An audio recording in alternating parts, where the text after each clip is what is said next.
Coach Prime, you know the drill here. You're getting ready to go into the locker room. Coaches' conversations matter. What's your message to your team going to be? I have no idea right now. That's how upset I am. This is not indicative of who we are. We talk about dominating. We're not dominating. We just want to be good. We don't want to be great.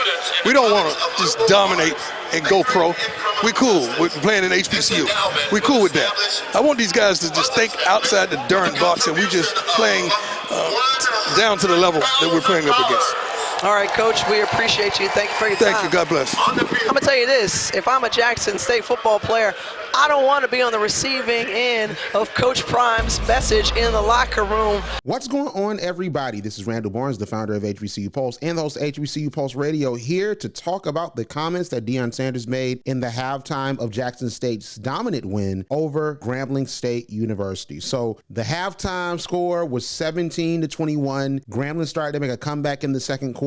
Jackson State allowed 17 points in the first half, and they held their opponents collectively, FAMU and Tennessee State, to 6 points in the first two games. So Deion Sanders is interviewed by Jay Walker and Tiffany Greene of ESPN, and clearly he wasn't happy. He was not happy with the play. Shedeur Sanders had a fumble. Kevin Coleman bobbled the ball. He muffed the punt, and that led to Grambling State getting the ball back right after Jackson State forced the 3 and out.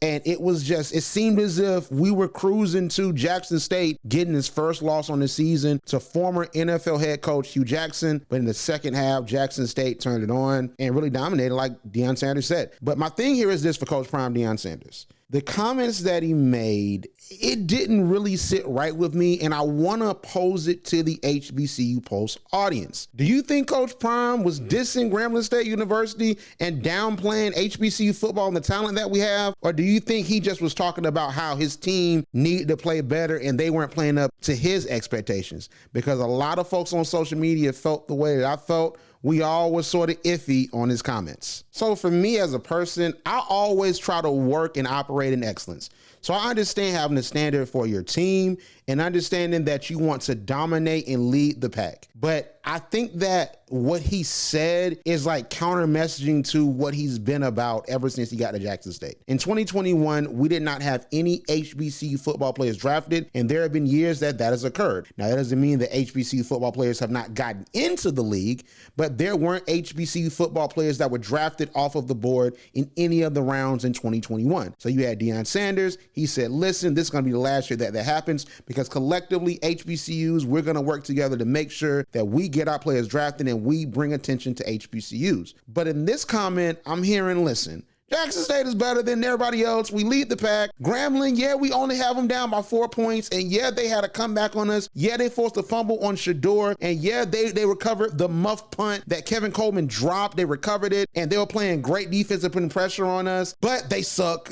Like, we're better than them. And I'm trying to get my boys to think bigger because we're trying to get them to the NFL. You want to just play at this level with the HBCUs, or you want to go to the next level? That is how it can be interpreted. And that's sort of how I looked at it. Now, I don't think that Coach Prime willingly meant that, oh, these HBCUs suck and I'm just here just for whatever. I don't think he meant that, but I think that words are powerful. And Coach Prime, Deion Sanders, is one of the biggest personalities, if not the biggest personality in HBCU life, period. So his words hold value.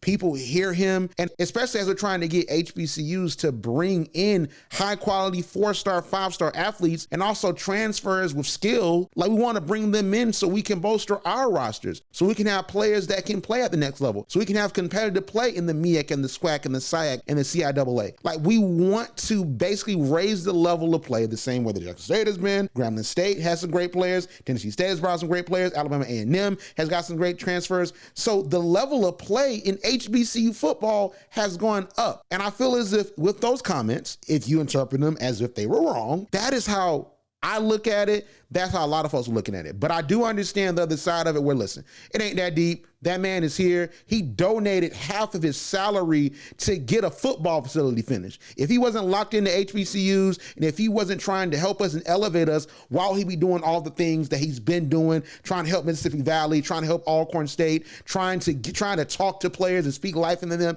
and even trying to get players exposure on other teams, I can see it both ways. But I think that with our platforms and the reach that we have, I believe that we have to be sensitive in what we say.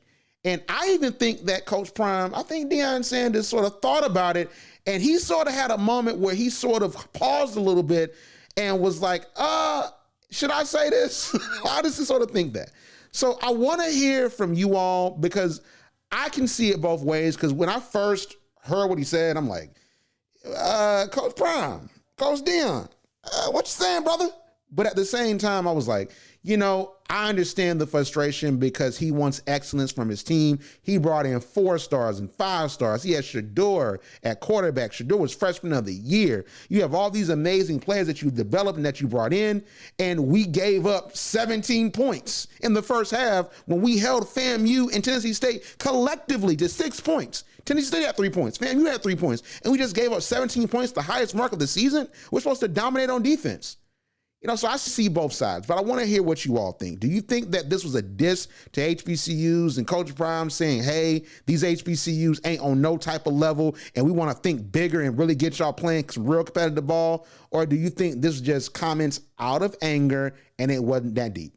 We want to start the conversation. So make sure to comment and let us know what you're thinking. And guys, please be respectful, and please be respectful to each other, and let's respect each other's viewpoints. But outside of that, thank you so much for listening. Make sure to follow HBCU Pulse on all social media platforms, and also make sure to subscribe to HBCU Pulse Radio on Apple Podcasts, on Spotify, Google Play, iHeart, and wherever you get your podcasts. And lastly, make sure to check out the HBCU Pulse channel 201 on the streaming service HBCU League Pass. But outside of that, thank you so much for tuning in. And as always, we will see you on the other side.